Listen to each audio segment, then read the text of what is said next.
We're here at the Waharoa, which is the gateway of the Marae. This is where the visitors gather, or the manuhiri, which is the word for visitors, at the beginning of a pōwhiri or pōwhiri, depending on your dialect. That's the welcome ceremony. The pōwhiri, the word pōwhiri itself stems from the days when women used to wave the green leaves and when welcoming people on. But as times progressed, the word pōwhiri or pōwhiri has become the general term for welcome, a welcoming ceremony, a ritual of encounter, as some people like to put it, in the Māori culture. Back in the old days, every group that were travelling through an area would have to have the permission of the iwi, the tribe, or the hapu, the sub-tribe of that particular area. And as a group would come towards a pā or a village, they would be spotted by a tūtei, which is a lookout who would be on top of a lookout tower. And when he spotted the people coming on, he would yell out a whakaarara, kia hiwara, kia hiwara, kia hiwara ki te rā tuku, kia hiwara ki te rā tuku. That was to warn the people within inside the pā that there was people approaching. What would happen then was kaitaki or kaiwero would be sent out. And the purpose of the kaiwero, or the person who is presenting the challenge to the visiting group, would be to determine whether they were coming in peace or whether they were coming to have a fight or for warring purposes. Because back in the day, there was always a threat that people would want to attack you, so they could, for land purposes or for other reasons, for vengeance, etc.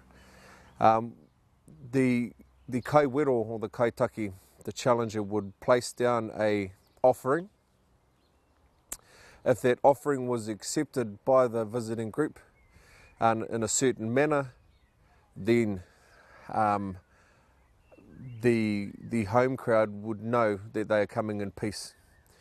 The kaiwero or the kaitaki would then return back to over the marae, and a karanga, which is the ritual call from the tangata whenua, would then start.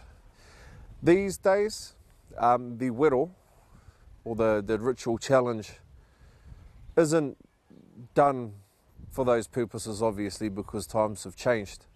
But usually a wero or something along those lines is used to acknowledge an important visitor or an important occasion. There are, however, times these days, even still, where if the tangata whenua feel that the visitors might be coming in less than positive circumstances, then they will send a kaiwero or a kaitaki out. However, most marae these days the pōwhiri will start with the karanga of the tangata whenua, of one of the wahine, or the women of the tangata whenua. More appropriately, a kuia or a elderly woman. The karanga is always done by a female, and back in the old times, years gone past, the karanga was done by women who had gone beyond the point in their lives where they were able to produce children. Most of them had experienced the pain and the overall experience of childbirth, and it was said that because of that experience that they were able to have that spiritual connection in their voice to the spirit realm as well.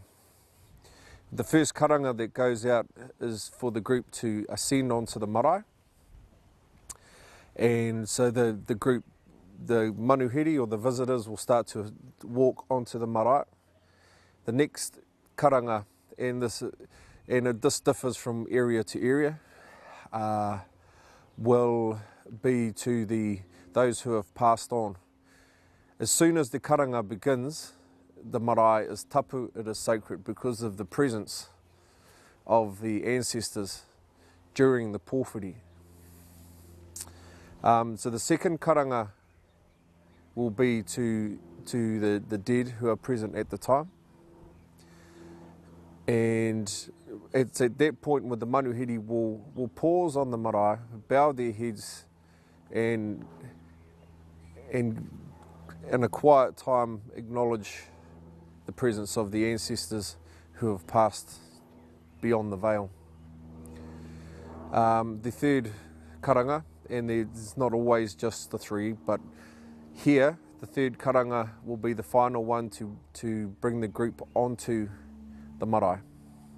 And to, depending on whether the pōwhiri is held inside or outside, if the pōwhiri is held inside, the manuhiri will then go up to the wharenui. In this area, it's always the callers first, the kaikaranga, then the men, followed by the women. If the pōwhiri is held inside, then the pōwhiri is being held in the domain of Rongomatane, who is the god of peace.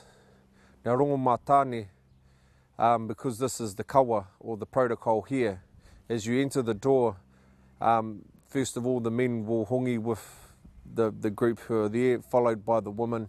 As soon as that hongi or that pressing of noses has taken place, then there's a peace between the home people, the tangata whenua, and the manuhiri, the visitors. They will then go to sit down, the visitors will go to sit down, and everyone will be seated with the speakers, the orators, the kaikōrero of the home people being on the left side of the whare if you're looking at the whare from the outside, and the visitors, or the manuhiri, being on the right side of the whare. The right side of the whare, when looking from the outside, of course, is the most sacred side of the whare. It's called Te Tara Whānui.